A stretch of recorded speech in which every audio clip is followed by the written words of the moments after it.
Nos vamos preparando, buscamos una postura cómoda.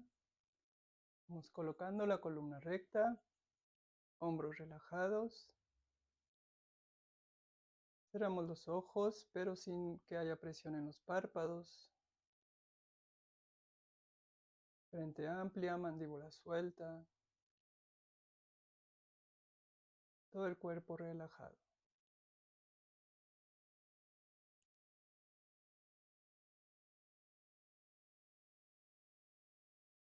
Tomamos conciencia de que vamos a iniciar la clase de los Yoga Sutras, el estudio de los Yoga Sutras. Vamos a traer toda nuestra atención al momento presente.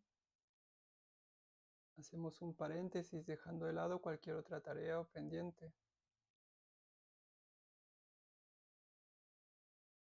Y dirigimos nuestra atención a la observación de la respiración.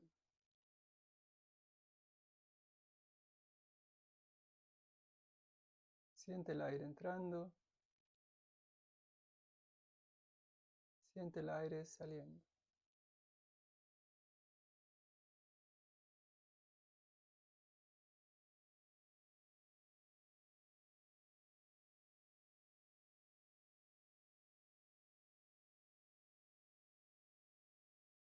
Observa el ritmo espontáneo, el ritmo natural de tu respiración.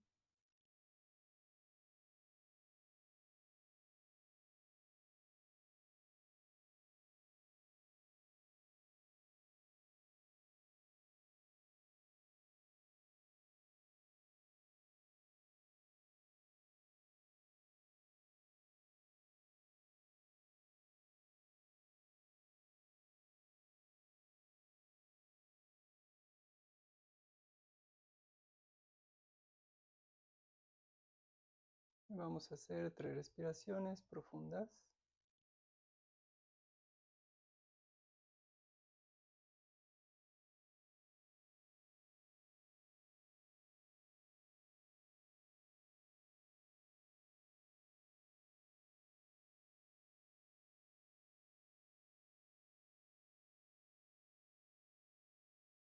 Nos preparamos para cantar el mantra Om. Juntamos palmas.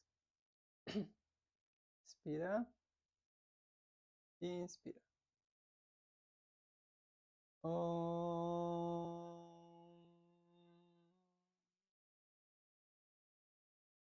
Om.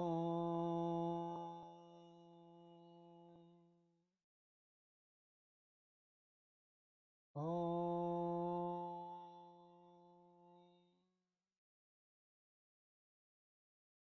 Sahana Bhavatu, Sahanau Punaktu, Sahaviryam Karavavahai, Teyasvinavadhitamastu, Ma Vitvishavahai, Om Shanti Shanti Shantihi, Harihi Om Shri Gurubhyo Namaha, Harihi Om.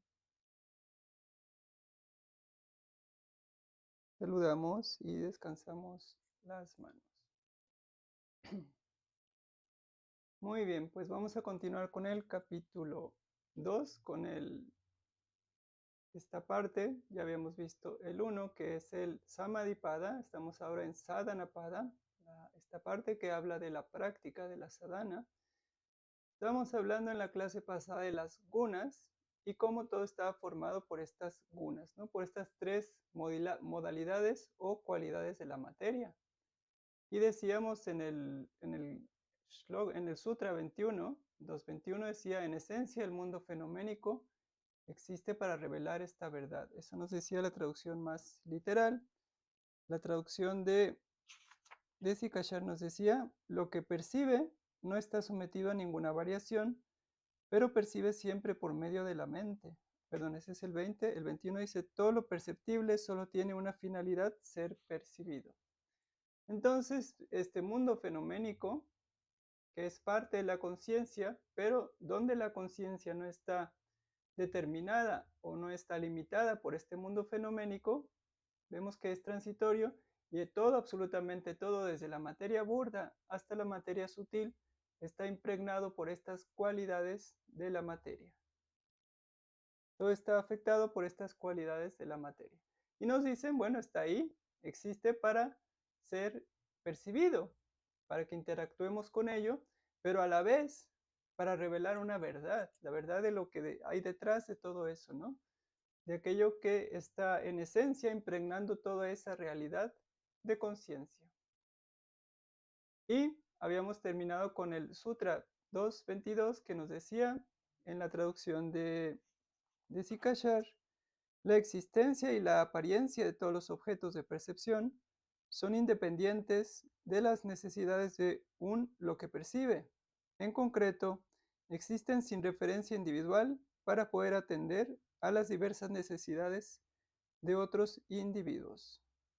Y la traducción más literal nos decía, una vez que eso sucede, el mundo fenoménico ya no aparece como tal. Sin embargo, sigue existiendo como una realidad común para todos los demás. Vamos a ver qué más nos decía de Sikashar. Las necesidades de un individuo solo pueden definirse en un momento concreto. Algunas necesidades son periódicas o intermitentes y las de un individuo dado no pueden considerarse más importantes en términos de calidad y justificación que las de otro. Un coche puede resultar inútil a su propietario, pero útil a su esposa. La necesidad de comer puede no hacerse sentir ahora, pero puede ser acuciante en el plazo de unas horas. Desaparece la comida dispuesta sobre la mesa si no llega el huésped esperando. Bueno, entonces en este sentido nos dice lo que perdón, están aquí entrando otra compañera, lo que para uno puede ser la realización y ese mundo fenoménico se va a percibir como tal, como un fenómeno que es pasajero, que es cambiante, que es finito, para los demás va a seguir existiendo como algo real, cuando para la persona realizada lo va a ver como algo que tiene una realidad pero relativa, no absoluta. Algo que no es sustancial, que simplemente es como el sueño en el mundo del soñador. Es algo temporal, algo que parece ser real, pero que en última instancia no es real. ¿De acuerdo? Entonces, esto suele pasar, ahí está, por ejemplo, puede haber esta confusión en el mundo del yoga, en las tradiciones espirituales, de pensar que usan una persona que se ilumina o que logra este estado de yoga o que logra la realización, de repente a lo mejor puede empezar que va a desaparecer, ¿no? O se va a volver pura luz, o va a brillar, o va a levitar, o va a volar, etcétera, ¿no? La persona que está ahí, que está iluminada, la vas a seguir viendo exactamente igual, con un cuerpo, con unas características, con un carácter, etcétera. No va a cambiar. Lo que va a cambiar va a ser su percepción, su experiencia de la vida. Eso es lo que va a cambiar. Es como el soñador que se ha despertado y se ha dado cuenta que todo lo que estaba tomando por real no era más que un sueño, algo pasajero.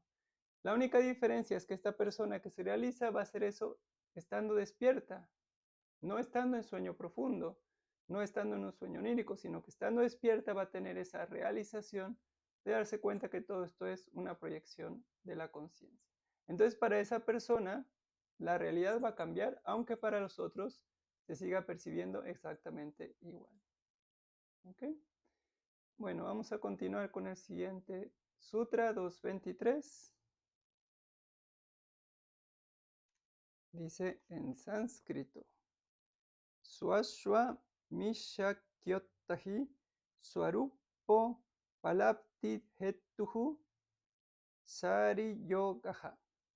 Y nos dice en su traducción, todo lo que es percibido, sea lo que sea y sea cual sea su efecto sobre un individuo dado, no tiene en definitiva más que una finalidad: clarificar la distinción entre el mundo exterior, que es visto, y el mundo interior, que ve. La otra traducción, más literal, nos dice, es en virtud de la aparente indivisibilidad del mundo fenoménico y de la conciencia pura que el primero parece poseer los poderes del segundo. Es decir, Maya, o esa conciencia, esa apariencia, eso que llamamos la existencia, el mundo, todo lo que experimentamos parece ser sustancial, parece ser la realidad última, ¿no? Pero lo que nos está diciendo aquí es que todo eso que parece que pertenece a Maya, en realidad pertenece a la conciencia, es decir, emana de la conciencia, ¿no? Es como el árbol que no podemos dividirlo de la raíz o de la semilla, más bien. No podemos dividir el árbol de la semilla. El árbol pertenece a la semilla y en la semilla está contenido el árbol. Y los poderes del árbol, las características del árbol, son de la semilla, están en la semilla, ¿no? Con esta analogía más o menos podemos entender este sutra. Todas las características, todas las maravillas de este mundo fenoménico de Maya, todos sus colores, todas sus formas, todos sus cambios, pertenece y surgen esas características de la conciencia. Aunque parece que surgen de sí misma, que Maya es la que tiene todas estas características, en realidad surgen de esa conciencia. Es en virtud de esa conciencia. Pero hay una, como dice el sutra más literal, aparente indivisibilidad. Es decir, parece que es la misma cosa, ¿no? Que no podemos dividirlo. Y ahí eso es lo que llamamos esa dualidad, esa percepción dual. Porque en realidad esta existencia es dual, pero en su origen no es dual.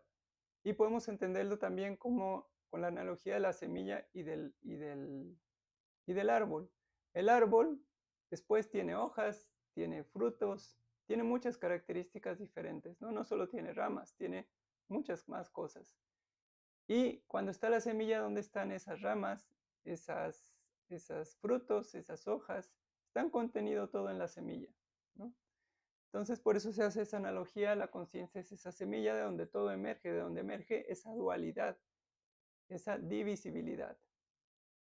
Pero lo que nos dice este conocimiento es, por medio de las herramientas que se van a nombrar ya pronto, por medio de todo eso podemos lograr percibir esa indivisibilidad y darnos cuenta que todo aquello que parece estar aparte de nosotros, en realidad es nuestra esencia también, y está en nosotros, no está fuera de nosotros.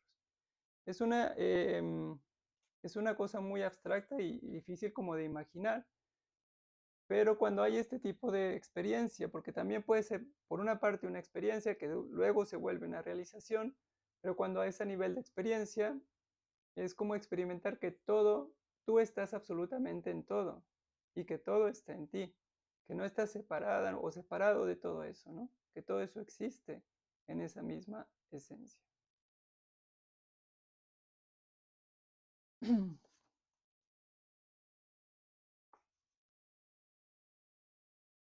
Dice Desikachar además, por muy poderosa o perturbadora que parezca una cosa en nuestra reacción frente a ella, lo que determina sus efectos, por eso al distinguir lo que percibe de lo que es percibido, lo que ve de lo que es visto, podemos colocar el objeto en su perspectiva justa y determinar su efecto e influencia sobre nosotros.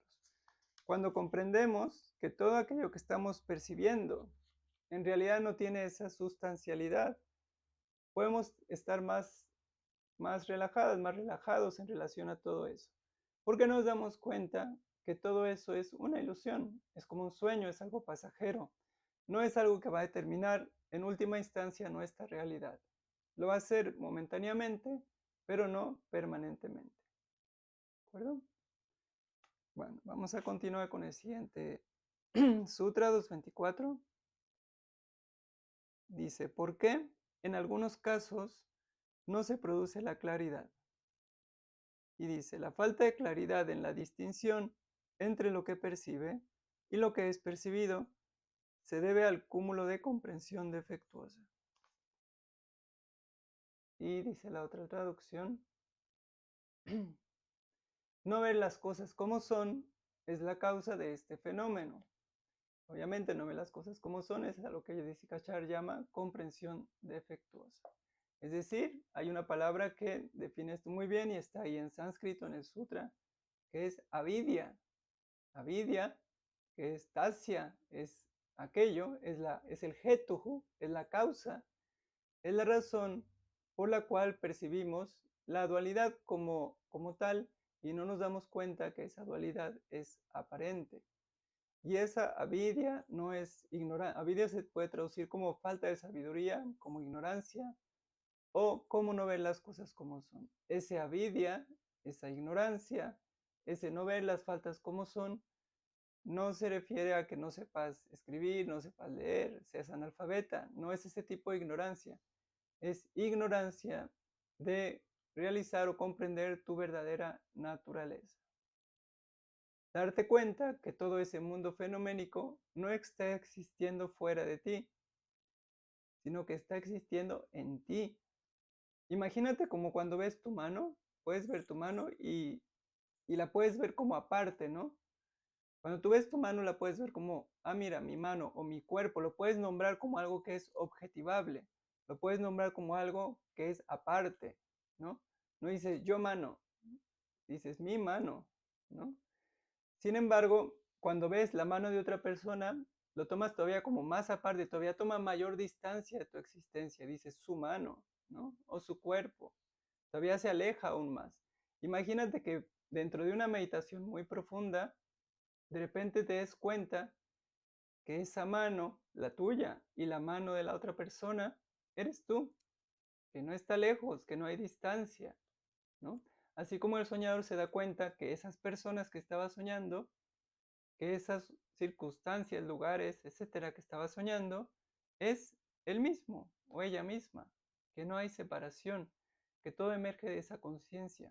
Entonces, a nivel del individuo, puedes experimentar una separación, porque ese es el juego de la conciencia. Se manifiesta, se proyecta para experimentarse a sí misma como separada, como variada, en una infinidad de nombres y formas, pero que en realidad es ella misma manifestándose en toda esa divisibilidad, ¿no? En toda esa dualidad.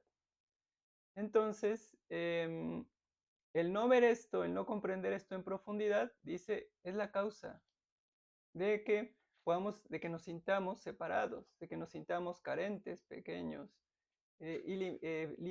limitados, finitos, etc. Y continúa en el siguiente sutra, 2.25.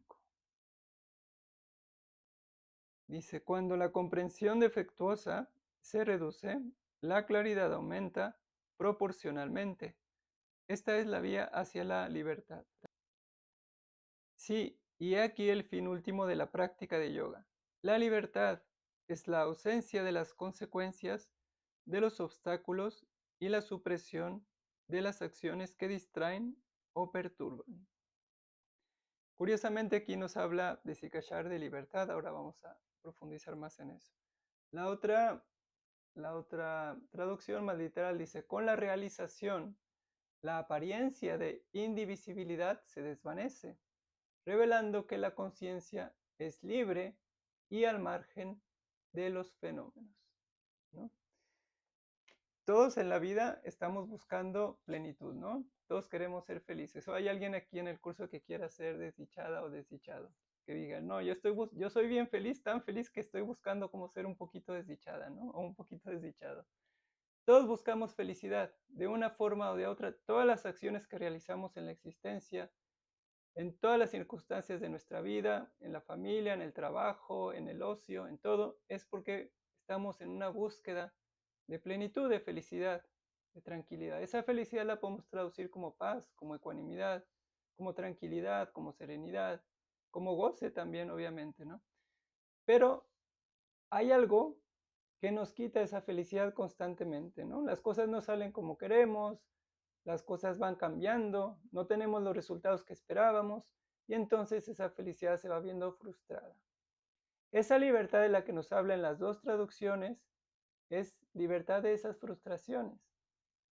Eso no quiere decir que una vez que realices el ser ya todo va a salir bien, todo va a ser perfecto y te va a ir todo de maravilla. No, lo que quiere decir es que tú en tu experiencia de vida ya no vas a ser presa de esos cambios, de esas fluctuaciones de la existencia. Entonces no vas a caer en esa frustración, en esa ira, y aunque pueda haber emociones en la persona, la misma persona aparente que está ahí, porque ya se trasciende esa identificación con cuerpo, mente y sentidos, es libre de todo eso, se da cuenta que es libre de todos esos cambios, de esa dualidad, se da cuenta que es libre de todos esos problemas. De igual forma que el soñador se da cuenta que es libre de su sueño, que si en el sueño estaba soñando que le estaba persiguiendo un tigre y que iba a morir y estaba con el corazón palpitando y de hecho se despierta con el corazón súper agitado, en cuanto se da cuenta, hay calma, el corazón se va calmando. Si eso era un sueño, uf, qué pesadilla, ¿no? Pero hay un alivio. Lo mismo sucede con la realización y esa es la libertad desde la que nos habla. Y si nos establecemos, si hay esa comprensión profunda y nos establecemos en esa libertad, entonces vas a tener una vida más plena, con menos conflicto, porque no te vas a angustiar ante los cambios y ante las circunstancias de la vida, sino que los vas a vivir desde esa tranquilidad, desde esa plenitud. Entonces esa libertad de la que nos habla no es hacer lo que yo quiera, soy libre y hago lo que quiero, ¿no? Y no se trata de esa comprensión tan superficial de la libertad, sino de eres libre de sufrimiento, aunque no puedes hacer lo que tú quieras. Por eso muchos sabios han dicho, ¿no? Hay personas que estando, por ejemplo, encerrados en una cárcel, son libres, no se sienten presos o presas, ¿no? Y hay personas que estando con toda la posibilidad de hacer cualquier cosa que les guste hacer, se sienten que no tienen libertad, ¿no? Entonces esa es la libertad de lo que nos está hablando y cuando hay esta realización, esta comprensión profunda, esa dualidad se desvanece y ya no soy presa de los cambios fenoménicos en Maya, de los pares y opuestos, de lo agradable y lo desagradable, lo que me gusta, lo que no me gusta, etc. Bueno, vamos al siguiente sutra, 226. Dice, ¿cómo alcanzar esta libertad? ¿Es realmente posible? No nos están contando aquí un cuento. Dice, los medios deben ser dirigidos esencialmente hacia el desarrollo de la claridad, para que se convierta en evidente la diferencia entre las cualidades cambiantes de lo que es percibido y la inmutable cualidad de lo que percibe. Esto exige constantes esfuerzos para reducir la irrupción persistente de los obstáculos enumerados en el Sutra 2.3 y finalmente, eliminar totalmente sus efectos. Una vez comenzada esta práctica, ya se ha establecido la base del yoga. Entonces nos dice aquí ya, nos está adelantando, el yoga tiene una base, tiene unos cimientos, ¿no? Para ir acercándonos a eso. Dice la otra traducción más literal, la aparente indivisibilidad de ver y lo visto puede erradicarse cultivando la ininterrumpida discriminación o discernimiento entre la conciencia y lo que ésta observa. Eso es un concepto muy conocido en la cultura védica, hablando sobre todo de Vedanta, que se le suele llamar Drik, Drishya, Viveka. Discernimiento entre lo observado y el que observa.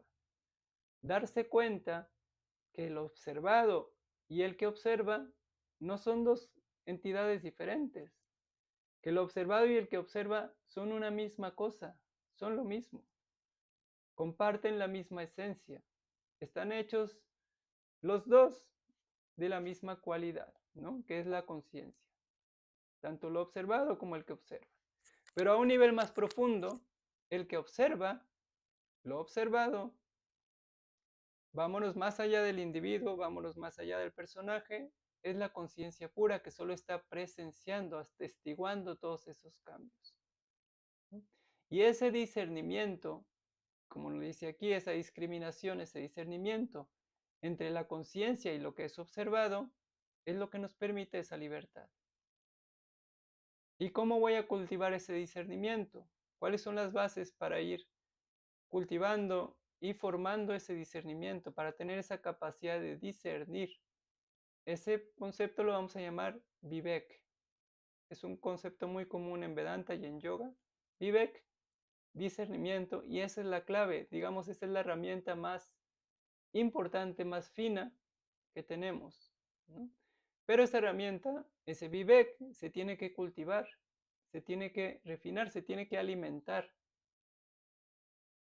para poder tener esa visión. Y dice ahí, ininterrumpida, es decir, ese discernimiento se tiene que mantener en todo momento, en toda circunstancia, para poder tener esa visión y que cese, que se termine esa visión dual, ¿no? Vamos al siguiente sutra y vamos a ver cómo podemos lograr esto. Dice en el 2.27. La obtención de la claridad es un proceso gradual. La primera etapa consiste en reconocer que ciertas tendencias de nuestra mente producen efectos dolorosos. Si estas tendencias no son reducidas, podemos alcanzar un punto en que no podamos controlarlas. La otra traducción nos dice, en el nivel máximo de discernimiento, la sabiduría resulta de los 7 principios. Así nos dice. Ahora vamos a ver cuáles son esos 7 principios, ¿no? Pero dice, allí es cuando alcanzamos el nivel máximo de discernimiento, que es un resultado que viene de 7 principios. Y en la traducción de Sikashar nos dice que es importante también, primero, reconocer esas tendencias de nuestra mente que nos producen efectos dolorosos. Dice, si estas tendencias no son reducidas, incluso podemos llegar al punto en que ya no seremos capaces de controlarlas y seremos presas de esas tendencias mentales que hemos llamado vasanas, ¿no? Que nacen de esos samskaras, esas impresiones mentales. Bueno, vamos finalmente a esos principios, que es algo que es muy conocido sobre los Yoga Sutras, es como de lo que más se habla. Cuando te hablan de los Yoga Sutras, es lo primero que te viene por lo general a la mente, ¿no? Vamos al 2.28, dice, ¿se puede hacer algo para reconocer y corregir estas tendencias? Patanjali propone medios concretos para reducir la acumulación de obstáculos, como la comprensión defectuosa, puesto que solo la reducción de estos obstáculos invertirá las inclinaciones de nuestra mente, que son responsables de la producción de efectos indeseables. Y viene su traducción del sutra. La práctica y la indagación sobre los diversos aspectos del yoga reducen gradualmente los obstáculos como la comprensión defectuosa. Entonces, la luz de la percepción aparece y la distinción entre lo que percibe y lo que es percibido se hace más y más evidente. Ahora todo puede ser comprendido sin error. Si la mente se ha liberado de los obstáculos que oscurecen la percepción auténtica, ya no puede haber ni error ni defecto en la percepción. Las acciones se ven libres de consecuencias molestas. Patanjali presenta los componentes del yoga. Allí nos faltaba todavía un sutra para llegar a esos componentes. Nos dice la otra traducción, cuando se practican esos componentes de los que se va a hablar ahora, las impurezas disminuyen. Entonces, la luz del entendimiento puede brillar, iluminando el camino hacia la conciencia discriminativa. Estos pasos de los que nos van a hablar ahora son como la escalera que nos permite ascender a esa claridad, que nos permite fortalecer ese discernimiento, que nos va a dar ese conocimiento progresivamente y con el cual también progresivamente vamos a ir reduciendo esas tendencias mentales que alimentan esa comprensión defectuosa. Y vamos ahora sí finalmente a esos conceptos. Dice el 2.29. El yoga presenta los 8 componentes siguientes. Llama, nuestras actitudes respecto a lo que nos rodea. Niyama, nuestras actitudes hacia nosotros mismos. Asana, la práctica de ejercicios físicos. Pranayama, la práctica de ejercicios respiratorios. Pratyahara, la sujeción de los sentidos. Dharana, la capacidad de dirigir la mente. Dhyana, la capacidad de desarrollar interacciones con lo que intentamos comprender. Y finalmente, Samadhi, la integración completa con el objeto de nuestra comprensión. El orden de presentación va de la relación exterior a un estado muy intenso y puro de introspección. Sin embargo, no debe seguirse forzosamente con este orden en la práctica. No hay reglas ni recorridos establecidos de antemano. El practicante debe adoptar el recorrido que más le convenga para alcanzar el estado descrito en el Sutra 1.2. Todos ellos se desarrollan simultáneamente a medida que el individuo progresa. Bueno, antes de continuar vamos a ver la otra traducción que también los presenta simplemente. Dice: los 8 componentes del yoga son disciplina externa, yamas, conducta social, disciplina interna, niyama, conducta personal. Este yama y este niyama, cada uno tiene 5. Ahora los vamos a ver. La postura se refiere al asana. Y vamos a ver que Patanjali no se refería a Sirsasana, Adho Mukha Svanasana, Dhanurasana. Se refería a la postura de meditación únicamente, ¿no? Luego dice, regulación de la energía por medio de la respiración, pranayama. Abstracción sensorial, pratyahara, abstraer los sentidos. Dharana, concentración. Y finalmente, penúltima, absorción meditativa, dhyana. Y finalmente, integración, samadhi. Esos son los 8 componentes. Les di una traducción un poquito diferente para que entre las dos traducciones tengan una comprensión más correcta de cada componente. De cualquier forma, ahora vamos a entrar en profundidad en cada uno de ellos. No solamente los vamos a nombrar, sino que los vamos a estudiar en profundidad. Pero aquí nos dice Desi Kashar, estos no tienen por qué ser primero uno y primero otro. Sí se recomienda, aunque dependiendo del estado en el que se encuentra el buscador, el discípulo, puede ser que no tengas que empezar por yama y niyama. A lo mejor ya estás establecida o establecido en yama y niyama. A lo mejor ya tienes una postura estable. A lo mejor puedes empezar por pranayama. O a lo mejor puedes empezar por pratyahara, ¿no?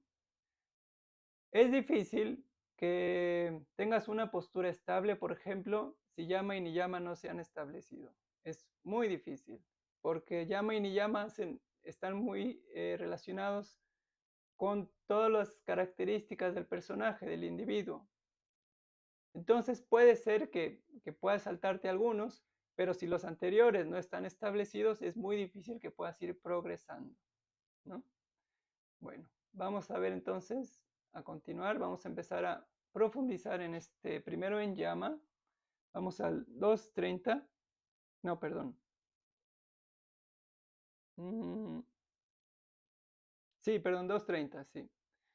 Dice, los 8 componentes del yoga son examinados en los siguientes sutras. Y entonces nos dice, yama comprende. Son 5. 5 relacionados con la conducta social o la disciplina externa. Primero, ahimsa, la consideración hacia todos los seres vivos, en particular hacia los inocentes, las que están en apuros o en una situación peor que la nuestra. Ese es el primero, por ahí se empieza, es como el inicio de todo el camino, ¿no? De toda la búsqueda. En la otra traducción se traduce simplemente como no hacer daño. Ahimsa, no hacer daño, ¿no? Y este ahimsa tiene muchas aplicaciones, porque puedo verlo, por ejemplo, ok, no voy a hacer daño a otros seres, ¿no? No voy a lastimarlos físicamente, por ejemplo, ¿no? No voy a dañar a otro animal, no voy a dañar a otra persona, no voy a golpear a nadie. Ese sería un daño físico más burdo, ¿no? Pero podemos irnos un poco más allá, más sutil. Con las palabras, por ejemplo, podemos hacer mucho daño y a veces más que físicamente, ¿no? Entonces ahí también estaría violando este precepto estaría violando ahimsa, ¿no? ¿Puedo hacer ahimsa con el pensamiento sin hablar? También.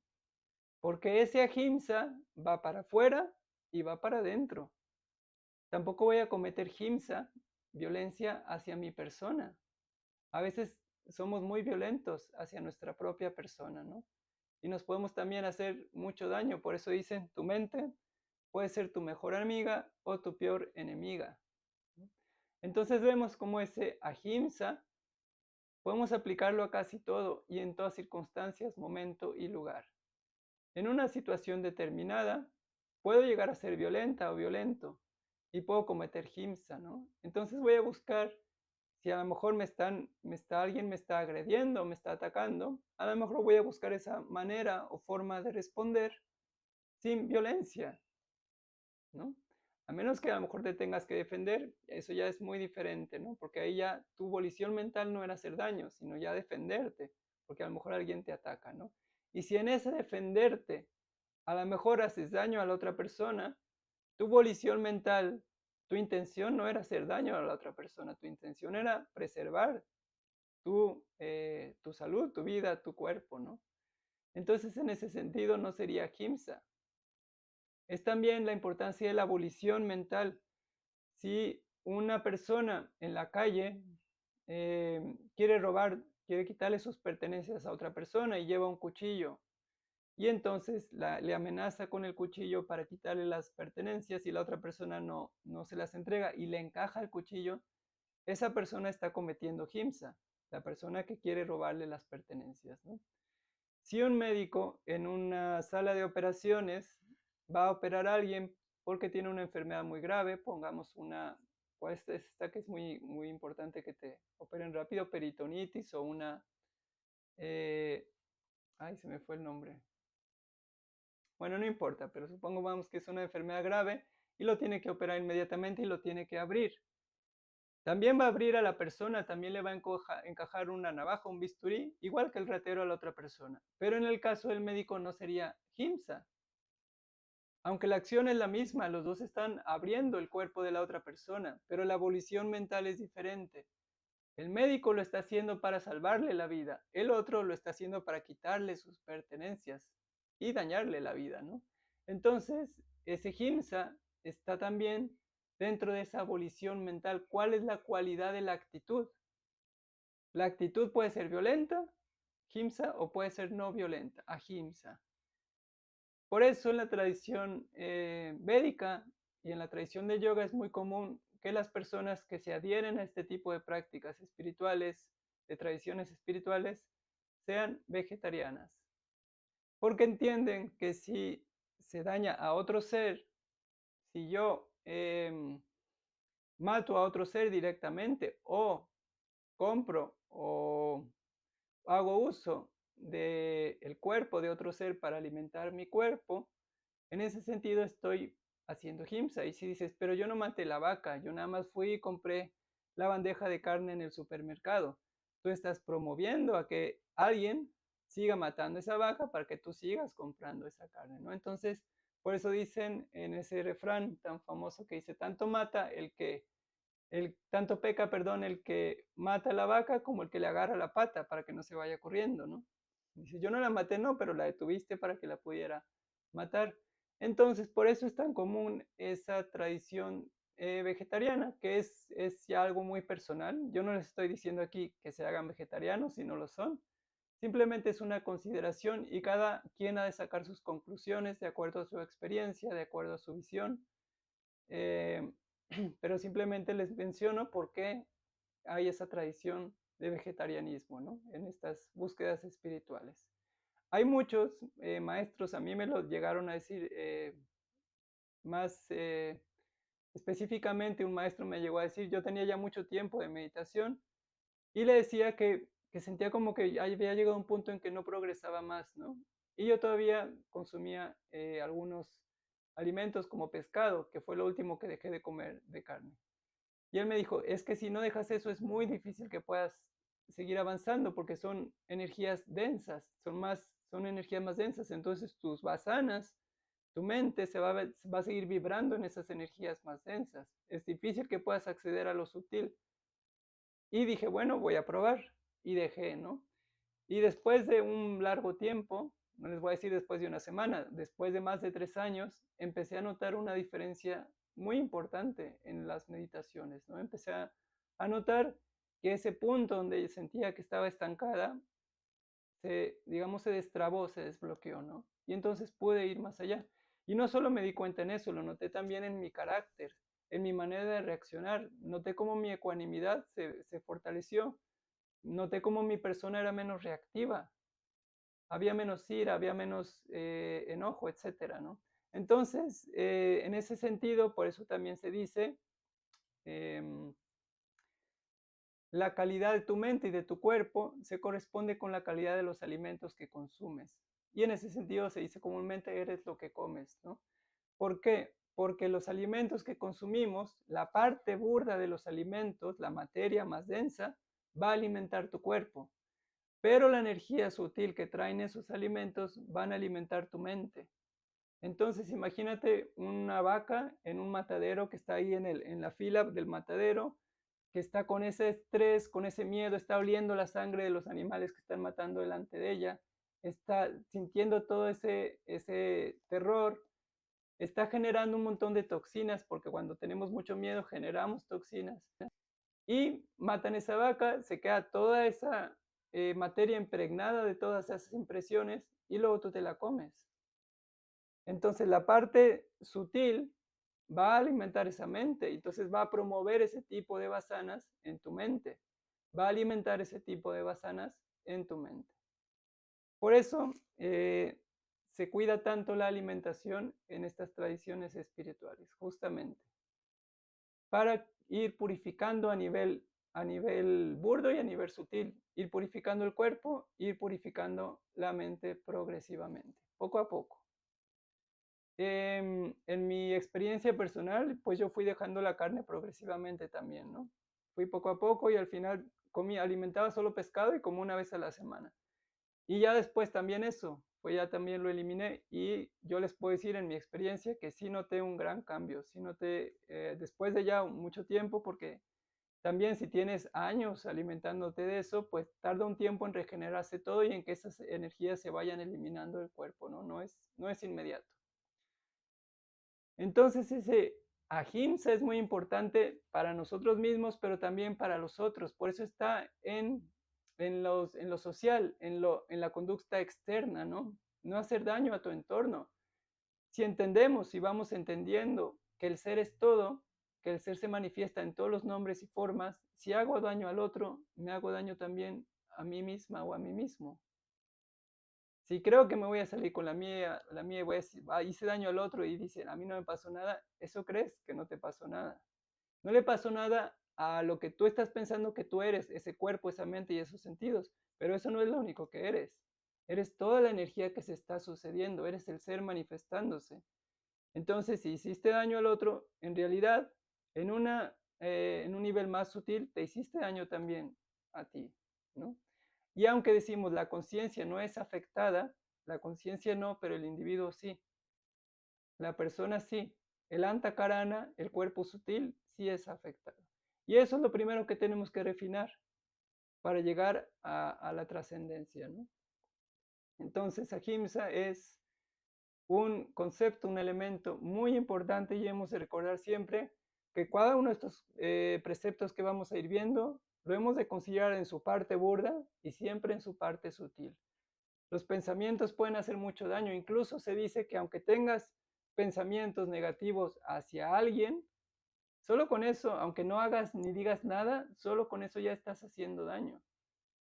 Y aunque tú no percibas que le hagas daño a la otra persona, ¿en dónde está sucediendo esa ira, ese odio, ese recelo, ese resentimiento? ¿En dónde está sucediendo? ¿Quién lo está pasando mal?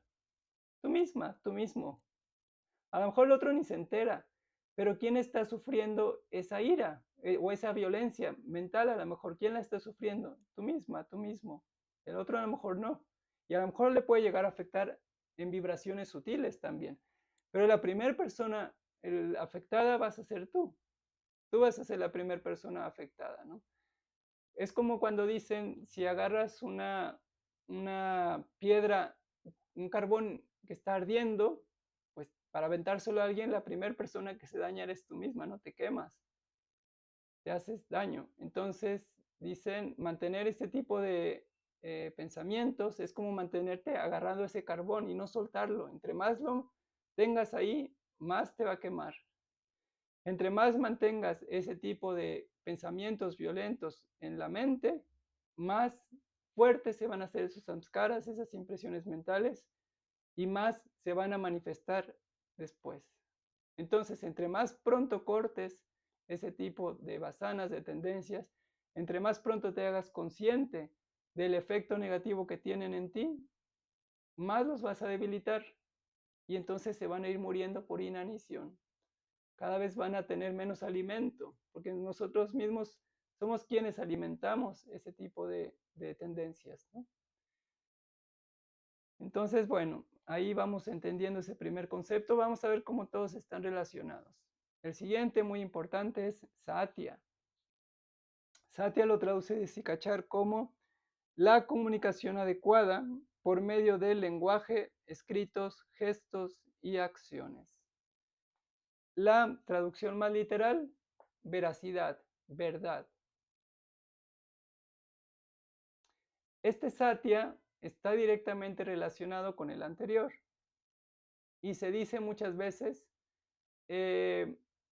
sí, vas a decir siempre la verdad, vas a buscar tener una comunicación sincera, honesta, pero tienes que recordar el anterior, ahimsa, ¿no? Entonces vas a buscar decir la verdad de una forma que no sea hiriente a la otra persona, porque hay personas que pueden ser muy cínicas y dicen, no, yo nada más dije la verdad, ¿qué tiene? Yo solo simplemente dije la verdad. Sí, pero fuiste hiriente, hiciste mucho daño al decir esa verdad. Entonces ahí cuidado, ¿no? No hay que olvidarse del primero, que era ahimsa. Y nos dice desikachar no solo en el verbo, en las acciones. Satya. ¿Cuál es la raíz de la palabra satya? Es sat. ¿Y qué es sat? Sat es la conciencia, sat es lo real, es lo único existente. Entonces te dice veracidad ante todo, ante ti misma, ante ti mismo. Encuentra esa congruencia, esa veracidad, esa comunicación. ¿Por qué? ¿Por qué es tan importante? Si no vivimos ese satya, esa veracidad, esa verdad en las acciones verbales, en lo que hacemos, en la comunicación, nos fragmentamos. Si yo pienso una cosa pero digo otra, hay un quiebre interno. Te fragmentas tu personalidad, estás fragmentando tu energía, estás fragmentando tu experiencia de vida. ¿Y qué va a hacer eso? Te va a drenar. Estás como creando grietas internas donde esa energía se va a ir drenando, donde esa claridad se va a ir perdiendo. Porque estás en un quiebre interno. No hay autenticidad. Esa veracidad, ese satya, está directamente relacionado con esa autenticidad. Con la honestidad, obviamente, también directamente, ¿no? Entonces, este satya hace referencia también hacia adentro y hacia afuera. Ser verdaderos, auténticos hacia nosotros mismos, hacia nosotras mismas y hacia los otros. Decir lo que pienso, hacer lo que siento, es decir, crear una armonía interna entre pensar, sentir y hacer. Porque puedo pensar una cosa, sentir otra y hacer otra, ¿no? 3 quiebres internos, me fracturo internamente. Confusión, menos claridad, ¿no? Entonces la idea es ir armonizando esos centros. Y esos centros obviamente están relacionados también con los chakras, ¿no? Pensar, sentir, aquí en este punto, manipura, y hacer, anahata, perdón, y hacer manipura, ¿no? Esos centros energéticos, si están alineados, tengo más energía, tengo más claridad. A mayor energía, mayor claridad. A menor energía, menor claridad también, ¿no?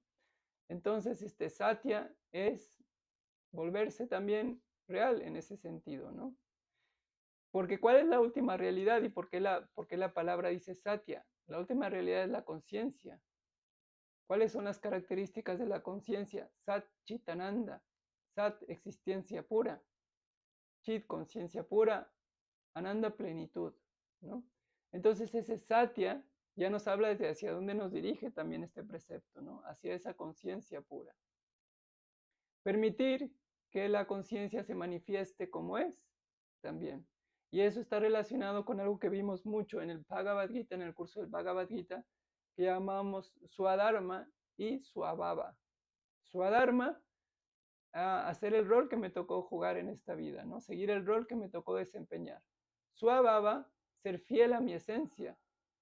El Swabhava es la esencia de algo, ¿no? La esencia, la naturaleza. Ese Swabhava determina el Swadharma. Si yo no sigo esa esencia, entonces no estoy aplicando ese satya hacia mi propia existencia. Entonces me estoy quebrando internamente también, ¿no?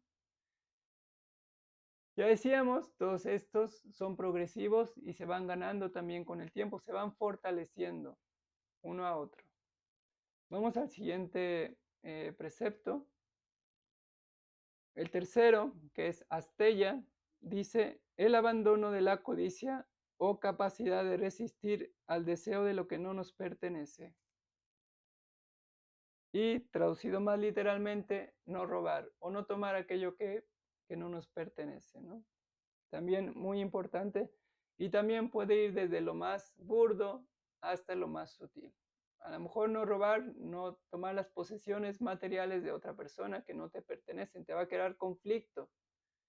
En ese mismo acto ya estás transgrediendo Satya y Ahimsa, estás transgrediendo los dos anteriores, ¿no? Y a niveles más sutiles, no robar ideas, por ejemplo, que no son tuyas y hacerlas parecer como que fueron tuyas, ¿no? A lo mejor dar el crédito, a lo mejor puedes tomar alguna idea que te inspiró, pero das el crédito de quién fue. Y a la vez, si nos damos cuenta, aquí vemos cómo esto se relaciona, estás haciendo Satya, estás siendo honesto, ¿no? Si robas una idea y la haces parecer como que fue tuya, no hay Satya, estás transgrediendo Satya. Entonces ya estás transgrediendo Ahimsa hacia tu propia persona, porque esos efectos, ¿a quién van a dañar? A tu propia persona. Entonces estos preceptos están conectados entre ellos mismos y se alimentan los unos a los otros. Si me establezco en Ahimsa y en Satya, hasta ella no se va a dar. Es muy difícil. ¿Por qué? Porque si eres auténtica, auténtico, si eres veraz, no vas a robar, no vas a tomar algo que no te pertenece. No vas tampoco a realizar alguna acción violenta para lograr tomar aquello que no te pertenece, como en el ejemplo que poníamos del ratero que encajaba el cuchillo, ¿no? Astella se escribe con Y. Astella. Astella. A-S-T-E-Y-A. Astella. Entonces, de todos los tienen en el libro, ¿eh? En el libro si ven arriba, en el sutra, es que no sé por qué lo hicieron así, pegaron todas las letras, es un tipo de regla en sánscrito, pero es muy complicado leer, pero si se fijan, primero dice Ahimsa y luego Asteya, están pegaditos, ahí están los dos primeros, Ahimsa, Asteya. Entonces ese no robar es muy importante, ¿no? Porque te apropias de cosas que no te pertenecen, burdas o sutiles, te cargas todavía de más cosas, ¿no? Que no son tuyas y las estás trayendo. Lo que quieres es aligerar la carga y ahí te estás trayendo más cosas. Entonces no estás aligerando la carga, ¿no? Muchas veces cuando tomas Diksha en las tradiciones espirituales, en el momento que te dan Diksha, que es iniciación, te dan unos brats, unos votos que has de cultivar. Si no los tienes ya establecidos, los tienes que cultivar. Y muchas veces esos votos que te dan están relacionados con los yamas y niyamas. Entonces te dicen, a partir de ahora, tienes que cuidar de siempre decir la verdad, Satya. Asteya, tienes que cuidarte de no tomar nada que no sea tuyo. Ideas, objetos, etcétera, ¿no? Ahimsa, tienes que cuidarte, no dañar más, etcétera, etcétera. Te dan esos brats ¿Para qué? Para que te vayas purificando, para que vayas ganando claridad. Recordamos, en los otras anteriores nos dijo, esto que nos está mencionando otra vez justamente son las bases para empezar a ganar esa claridad. Sin estas bases es muy difícil que se vaya cultivando esa claridad. Bueno, vamos al siguiente, Brahmacharya. Brahmacharya lo traduce Desikachar como la moderación en todos nuestros actos. Y la traducción más literal, aquí a algunos les va a rebotar, es celibato o conducta impecable. Esto depende mucho del entorno en el que nos encontremos y de nuestras circunstancias, ¿no? Brahmacharya, en su tradición más, digamos, védica y yógica, sí se refiere a celibato, sí se refiere a regular esa energía sexual. ¿Por qué? Porque la energía sexual es la energía espiritual, no está separada una de otra, son una y la misma. Por eso en las tradiciones yógicas, normalmente los yogis suelen establecerse en brahmacharya.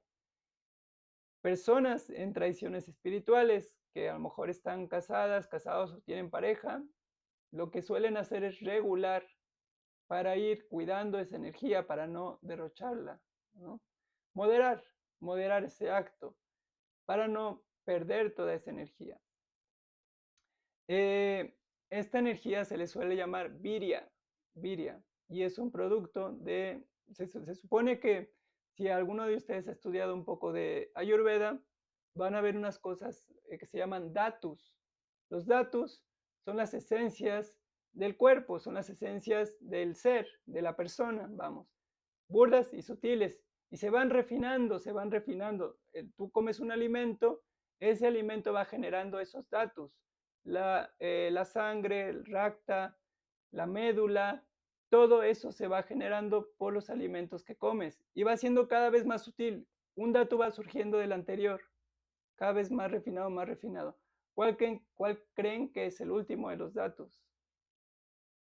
Shukra, que sería el semen, digamos aquello que da la vida. Ese es el último de los datos, ¿no? Es el más fino. Y para que se forme ese último, creo, no me acuerdo exactamente ahora, pero creo que para que se forme una porción muy pequeñita de este último dato, se necesitan como 50 litros de sangre, una cosa así, una barbaridad. Una barbaridad. Entonces, por eso se dice, cuida esa energía, porque eso es lo que te da la vitalidad, justamente. No solo en el hombre, también en la mujer. También esa esencia se forma en la mujer, no solo crean que es en el hombre. Es igual, ese virya está presente en el hombre y en la mujer, en los dos. Entonces, por eso en esas tradiciones espirituales se suele practicar ese brahmacharya. Pero, aquí como lo traduce Desikachar, porque también hizo una traducción para Occidente, dice, ya sabe, ellos saben muy bien cómo es la cultura occidental, dicen, ellos no tienen esta cultura que tenemos acá en la India respecto a esto, ¿no? Entonces dice, bueno, vamos a aligerarlo un poco, moderación en todos nuestros actos, ¿no? Entonces ese brahmacharya también va hacia otro tipo de aspectos, moderación en mi trabajo, moderación en mis actividades, moderación en los alimentos, no comer demasiado, no trabajar demasiado, moderación en el ejercicio, no ejercitarte demasiado, moderación en el sueño, no dormir demasiado. ¿Por qué? Toda esa moderación lo único que va a hacer es aumentar tu energía vital. Entonces, Brahmacharya está relacionado con la energía vital. Lo que busca Brahmacharya, este precepto, es cuida la energía vital. ¿Y por qué está en los yamas? Porque es a través de las actividades externas que derrochamos esa energía vital. Es cara hacia las actividades, hacia lo de fuera, donde vamos derrochando esa energía vital. Por eso es también un precepto muy importante, Brahmacharya. El siguiente, Aparigraha. Aparigraha se traduce como la moderación en todos nuestros, no, perdón, el abandono de la avaricia o capacidad de aceptar solo lo apropiado, solo lo que me corresponde. Y la traducción más literal de aparigraha, no ser codicioso, no querer más de lo que me toca.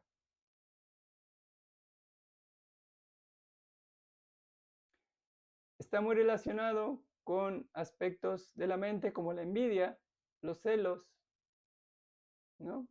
¿Qué hacen? Nos quitan energía, perturban nuestra mente, nos quitan serenidad, claridad, paz.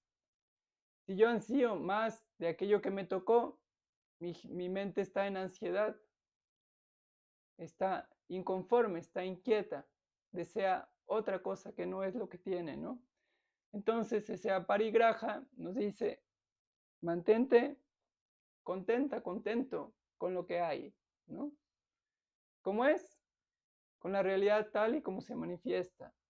Esa realidad subjetiva, relativa, que es la que vives, pero mantente en paz con esa realidad. No desees más de lo que tienes, abandona esa avaricia y cultiva esa capacidad de aceptar aquello que es apropiado para tu persona y mantente en paz con eso. Lo único que hace esto, si cultivamos estos preceptos, si nos damos cuenta, es cultivar la ecuanimidad de la mente. Si hay ahimsa, no hay ecuanimidad. Perdón, si hay ahimsa, si hay violencia, no hay ecuanimidad. Si hay mentira, no hay ecuanimidad, no hay tranquilidad en la mente. Una persona que miente es una persona que tiene su mente en ansiedad, porque en todo momento, en cualquier momento le pueden cachar la mentira. Entonces, cuando miente, hay ansiedad de que no le descubran, de que no se descubra esa verdad, ¿no? Una persona que roba, tampoco está su mente ecuánime, no está tranquila, no está serena. Brahmacharya, desperdicias la energía, no tienes vitalidad, no puedes tener claridad. Aparigraha, si estás codiciando, tampoco tienes una mente tranquila. Entonces, todos estos preceptos lo que hacen es cultivar esa ecuanimidad para tener una mente más tranquila, más serena, más ecuánime. Estas 5 disciplinas externas son importantes y son la base, dice lo primero, que has de empezar a cultivar para ganar esa claridad. Son las bases del yoga, es lo más importante. Si vas a una escuela de yoga, por más que practiques y practiques y practiques asanas, pero no tienes estos preceptos interiorizados, no los estás trabajando, de nada te va a servir. Y puedes hacer perfectamente Sirsasana, quedarte 10, 15, 20 minutos en Sirsasana, de nada te va a servir, te va a ayudar en algo, ¿no? Te va a lo mejor dar un dolor de cabeza, pero no te va a ayudar a tener esa claridad, no te va a lo mejor te vas a beneficiar a un nivel muy burdo, sí, vas a tener un cuerpo más sano, menos intoxicado, pero si no has cultivado esto, poco vas a avanzar, ¿no? Entonces estas bases son muy importantes. Obviamente también a veces la práctica, al purificar tu cuerpo, también va a influir en tu mente, entonces vas a poner más atención en otras cosas, te vas a beneficiar. Pero si ya lo sabes lo importante que es desde un inicio, vas a tener más cuidado en cultivar estos preceptos desde un principio, ¿no? Bueno, voy a ver cómo vamos de tiempo. Ya, lo vamos a dejar ahí.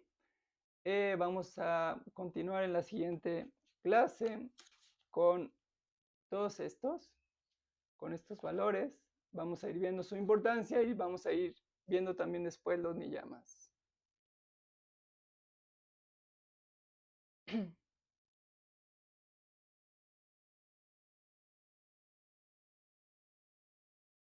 Voy a cantar el mantra final.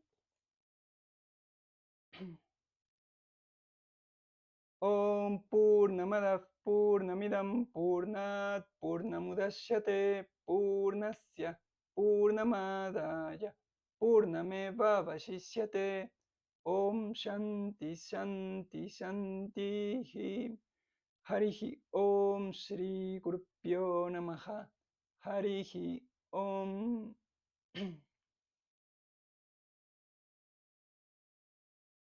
Ahora sí, si hay dudas, preguntas, comentarios, adelante.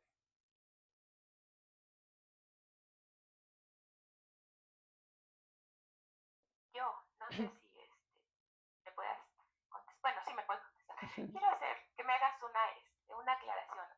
En relación a esto de la alimentación, muchas tradiciones dicen esto. Incluso hay una que dice que puedes ser lacto vegetariano. ¿Sí me escuchas? Sí. Hay estudios científicos y que dicen que las plantas también sienten, obviamente también tienen conciencia.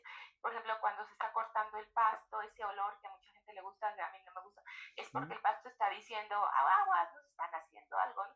¿Cómo se interpreta desde la visión de la alimentación más pura, más este tipo de conceptos? Porque finalmente, aunque comamos una zanahoria, pues también estamos quitándole la vida o la provida a ese tipo de alimento.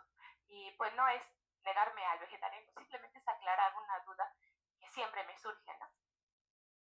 Sí, gracias, Marcela. En este sentido, hemos de entender que sí, se puede decir que las plantas también tienen reacciones, también tienen mecanismos para proteger su existencia. Y como dices, esos mecanismos se pueden activar cuando están percibiendo que están siendo atacadas. Muchas plantas generan sustancias, a veces venenosas, para protegerse de animales que les comen, etc. Entonces vemos que también hay una cierta inteligencia ahí detrás, ¿no? También está ese ritmo, ese orden universal detrás de las plantas. Pero una planta, por ejemplo, a diferencia de un animal, no tiene ojos, ¿no? No puede ver aquello que le va a atacar. No tiene oídos en ese sentido, no tiene gusto, no tiene boca, no tiene olfato. Es decir, es una manifestación de la existencia más primaria. Primero voy a verlo desde varios aspectos, ¿no? Eso por un lado, es una manifestación más primaria.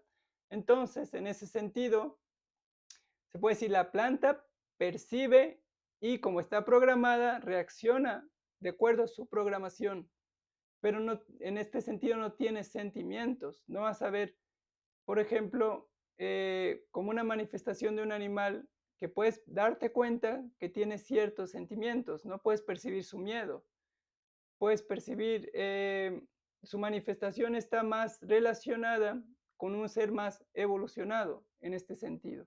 Se dice en la tradición védica que hemos pasado por todos los seres, es decir, ha sido animal, ha sido planta, ha sido todo eso. Y tienen grados de evolución. El ser, el animal, tiene un grado de evolución mayor que una planta, ¿no? En ese sentido, se entiende que el daño, porque a la vez lo hay, por eso se cuida también la ecología, el ecosistema, también se puede dañar el ecosistema y es himsa, también es violencia, pero puedes decir que el himsa es mucho menor que el himsa que cometerías hacia una vaca, ¿no? Si cortas unas espinacas, no es el mismo grado de himsa que si matas una vaca, en ese sentido, en ese esquema de evolución. Eso por un lado. También es himsa, no digo que no sea himsa, por eso justamente se cuida un equilibrio. Por eso en las tradiciones antiguas se daban cuenta de la importancia de mantener el equilibrio de la naturaleza. Dice, porque si la naturaleza se afecta, nos afectamos también nosotros. Y eso está dentro de Himsa y Ahimsa. Es decir, ok, voy a hacer uso de la naturaleza para alimentar el cuerpo, porque no puedo vivir de prana, no puedo vivir solo de aire, aunque se dice que hay yogis que lo logran, justamente porque buscan como la máxima perfección de Ahimsa, ¿no? Hay una tradición espiritual también ¿cómo se llaman? Se me fue ahora la palabra. ¿Alguien se recuerda? Estos que llevan tapada la boca para no comer insectos, sino, no, jainistas. Los jainistas se tapan la boca para que no vaya a entrar ningún insecto, cuidan todo el tiempo, están viendo dónde van a pisar para no pisar una hormiga. Lo llevan a un grado más alto, ¿no? Entonces, por el simple hecho de estar vivos, estamos cometiendo cierto grado de himsa, porque de repente haces así, matas gérmenes que no estás viendo, ¿no? Pero obviamente, pues tenemos una inteligencia, un discernimiento. Lo vas a hacer de acuerdo a hasta un grado determinado donde es razonable también, lógico, ¿no? Cuidas el ecosistema. Pero entonces te fijas qué tanto himsa vas a cometer dependiendo del ser. Tu cuerpo necesita ser alimentado, entonces pues vas a hacerlo causando el menor daño posible, ¿no? Ahora, los animales y las plantas tienen una energía muy diferente. Las plantas reciben la energía del sol, prana de primer grado. Los animales comen las plantas, prana de segundo grado, es decir, se va degradando ese prana. Si tú te comes el animal, ya no estás comiéndote el prana primordial, estás comiéndote un prana degradado ya procesado por el animal en su carne, ¿no? Si tú tiras una semilla a la tierra, ¿qué pasa? Se germina y crea otra planta, ¿no? Si tú tiras un trozo de carne a la tierra, ¿qué pasa? Se pudre, ¿no? Si tú dejas la planta, a lo mejor dices, bueno, también la planta, a lo mejor, si cortas y tiras, se marchita, ¿no? Pues sí, pero no se pudre, ¿no? Entonces, el efecto también que tenga esa planta en tu cuerpo no va a ser el mismo que el que tiene la carne. La carne también se va a pudrir en tu cuerpo, ¿no? Y entre más tiempo pase dentro de tu cuerpo, ese efecto de putrefacción va a ser mayor, ¿no? En este sentido, hay muchas maneras de ir pudiendo darse cuenta cómo ese grado de Himsa es menor en el sentido si eres vegetariano que si eres carnívoro, ¿no? No es igual el grado de Himsa. En la India, por ejemplo, dice, pero ellos tienen vacas y consumen la leche, ¿no? Consumen los lácteos de las vacas. Pero esos lácteos y la manera en la que tienen las vacas, los que todavía respetan la cultura védica, porque también allá hay gente que no respeta la cultura védica, tienen las vacas como los seres más preciados, por eso se dice las vacas en la India son sagradas, porque les dan leche de la cual pueden hacer ghee, de la cual pueden hacer yogur, muchas cosas. Entonces ellos dicen, ¿cómo voy a matar ese animal que me da todo esto? Al contrario, lo voy a venerar, lo voy a cuidar, porque la vaca ni siquiera es violenta. Si tú tratas bien a la vaca y la alimentas, ella te da la leche tranquilamente, ¿no? No se molesta porque tomes su leche. Entonces hacen todo esto cuidando ese ahimsa, perdón, haciéndolo de una manera que no rompa esa naturalidad en esa relación también entre el ser humano y el animal, ¿no? Y que el animal sea cuidado también, que no sea maltratado, etcétera, etcétera. No sé si ahí más o menos te da respuesta a esa inquietud. Claro que sí, muchas gracias. Gracias a ti.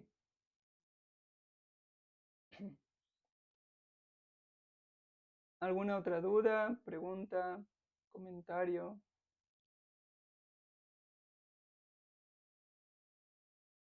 Adelante, Omar. ¿Qué tal? Buenos días. Buenos días. Pues un comentario. Bueno, esta parte que se comentaba se me hizo muy similar a los 10 mandamientos o los 10 preceptos, ¿no?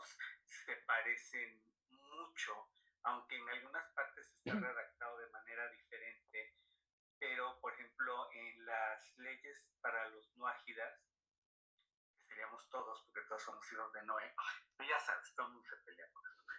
Hay una parte donde se dice que no debes lastimar a los animales, ¿no? Entonces, en esta parte se me hizo muy común. El otro comentario es de chiste, cuando decía la manera de comunicarse, me acordé de mi mamá específicamente. Dije, no, pues ya con la mirada se comunicaba re bien, sabías que hasta ahí llegabas, ¿no? Entonces, hoy se ha perdido mucho, ¿no? Pero hoy veo que las mamás ven hacia los hijos medio felices. ¿Qué te pasa? ¿Qué quieres, no? En cambio, dijeran por ahí, recogíamos los dientes en la esquina, contestábamos así, ¿no? Pero bueno, ese era un chiste nomás. Gracias. Gracias, Omar. Pues sí, estos preceptos, estos llamas y ni llamas, que son 10 también, yo creo que todas las culturas espirituales tienen paralelismos, ¿no? Unas se alimentan de otras. Em, Se cree que la cultura más antigua y espiritual pues es la védica y se dice que es la madre de todas las religiones, es decir, que todas las otras tradiciones espirituales de alguna forma, a mayor o menor grado, se han nutrido de la cultura védica, ¿no? Se dice que Jesús mismo estuvo en la India en toda su juventud, en su infancia, ¿no? Y fue ahí donde se volvió un sabio, fue ahí donde se creció, ¿no? Y es muy curioso porque los milagros que se le atribuyen a Jesús son considerados siddhis en la práctica de yoga, ¿no? Son poderes que se despiertan por la práctica de yoga, ¿no? Entonces, pues hay muchos paralelismos en las tradiciones espirituales. No es de extrañar que los 10 mandamientos sean parecidos a los yamas y los niyamas. Y sí, la violencia puede verse en los ojos a veces, por eso dicen ojos de pistola, ¿no? Que te puede haber echado ahí tu madre. Y ni se te ocurra porque ya sabes lo que va a pasar.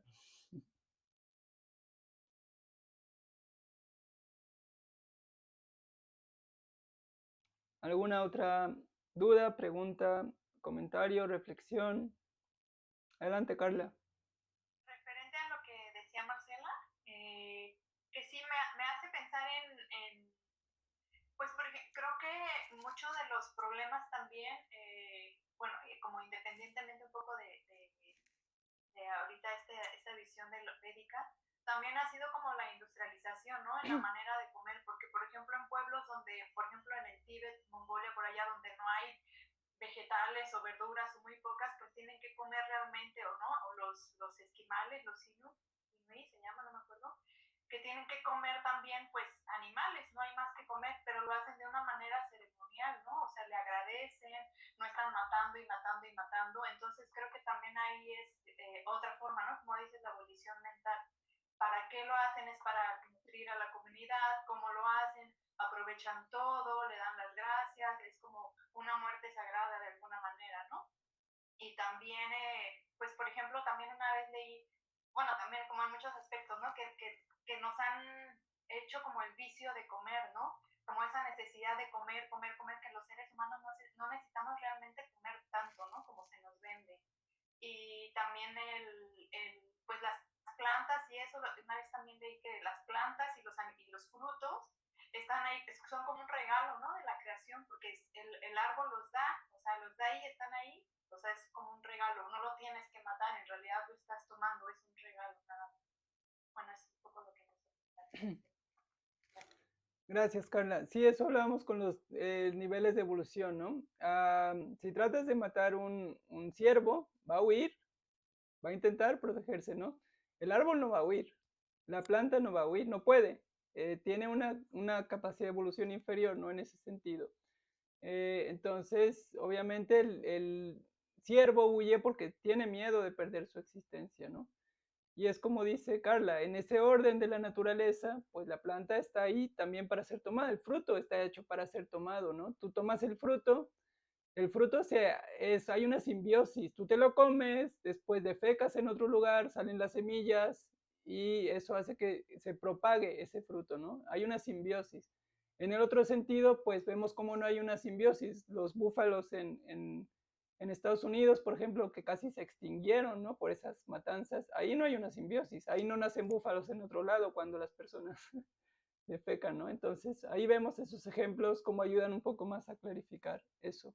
Y en el caso, como dice Carla, de estas tribus, efectivamente, pues ahí no hay ese mismo grado de himsa, de violencia, porque hay un respeto de ese ecosistema, ¿no? Hay un cuidado, hay una veneración también a esas manifestaciones de vida, ¿no? Entonces, no es igual esa abolición mental que a lo mejor una producción capitalista industrializada que lo único que busca es ganancias, ¿no?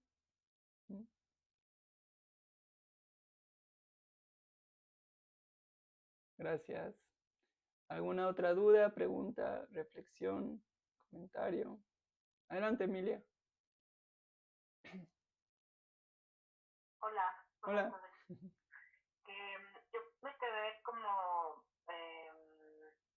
me hizo muy interesante cuando habla de todo lo perceptible, solo tiene una finalidad, ser percibido, ¿no?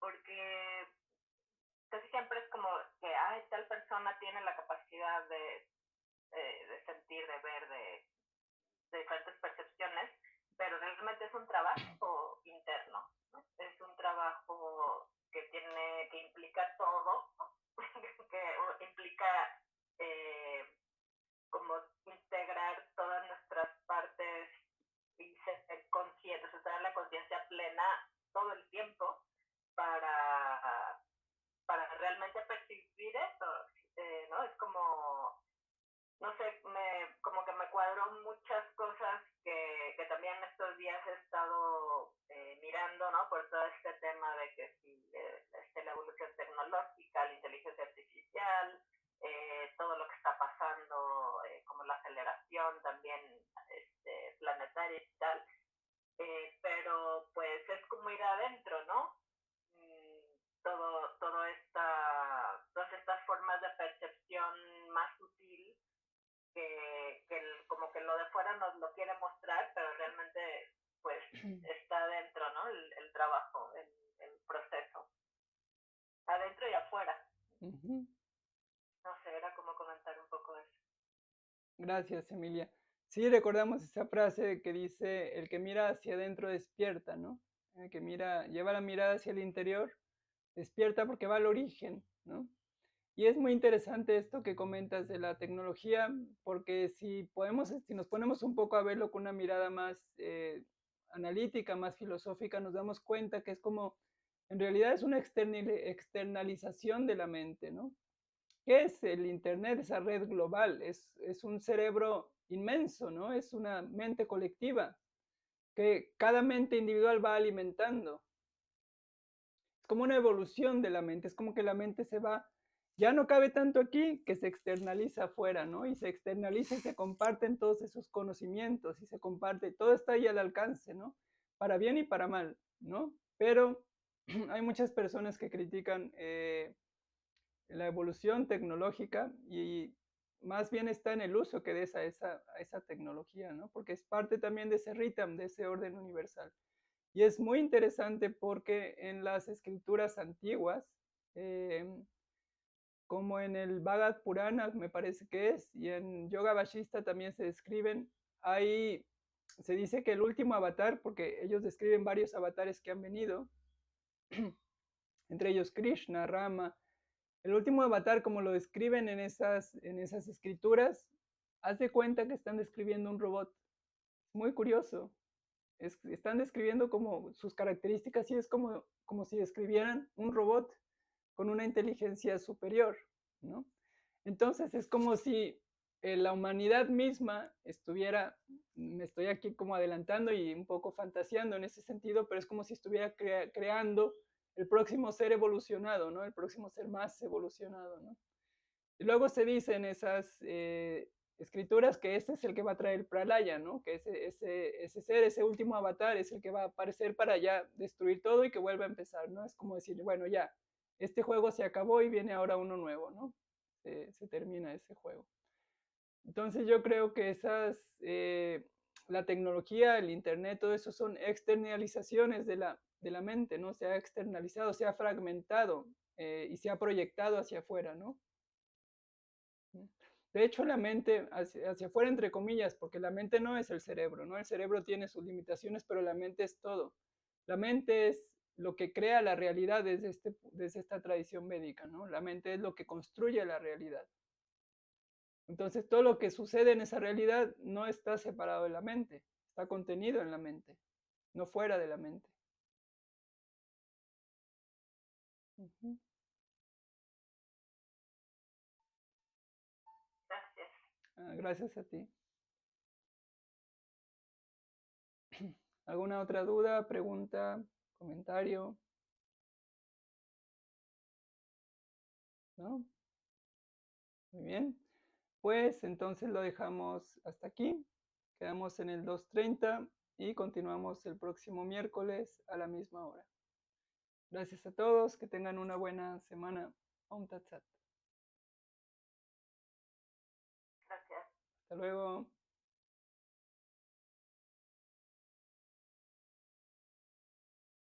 Recording stopped.